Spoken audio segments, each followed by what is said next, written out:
cadre des travaux de mise en sécurité du projet boulevard périphérique nord de Lyon, nous augmentons le nombre de points d'évacuation d'urgence en tunnel. En pratique, nous construisons des connexions entre le tube nord et le tube sud, de ce qu'on appelle des intertubes, et nous réalisons également une issue de secours ici à Roche-Cardon qui va permettre aux piétons non pas d'évacuer dans le tube opposé, mais d'évacuer directement vers l'extérieur à la surface rue Mouillard.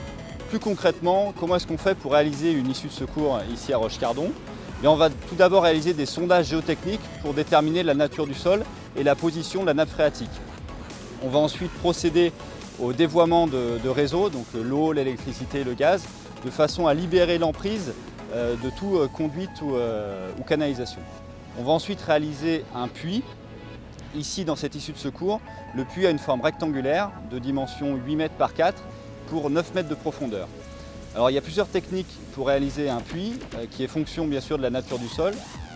Dans notre cas ici, on a utilisé la technique de la paroi berlinoise. Pour réaliser une paroi berlinoise, on fiche des profilés métalliques verticalement dans le sol, espacés d'environ 1,50 m. Et puis on commence le terrassement. Au fur et à mesure que l'on terrasse, qu'on descend, on va mettre en place entre les profilés des dalettes béton et des bastins en bois, de façon à soutenir la terre. On va également mettre en place des butons métalliques pour stabiliser l'ensemble de la structure.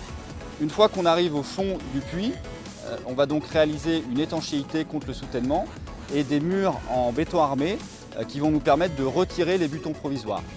On va ensuite créer une connexion avec le tunnel de Roche-Cardon et poser une porte coupe-feu, puis poser l'ensemble des équipements nécessaires à l'issue de secours tels que les éclairages, les capteurs d'ouverture de porte et le poste d'appel d'urgence. La conception de l'issue de secours a été prévue pour respecter l'accessibilité aux personnes à mobilité réduite.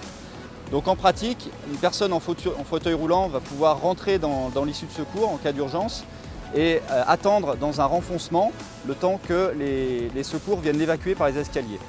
La dimension de l'issue de secours a été suffisamment grande pour permettre l'évacuation par un brancard. Enfin, on positionne en haut de l'issue de secours un hélicule métallique qui est similaire à ceux des autres issues de secours qu'on peut voir sur le projet, tels que par exemple dans le parc de Saint-Clair. Nous avons démarré les travaux fin avril et nous sommes dans les objectifs de notre planning général et nous allons mettre en service cette issue de secours fin août.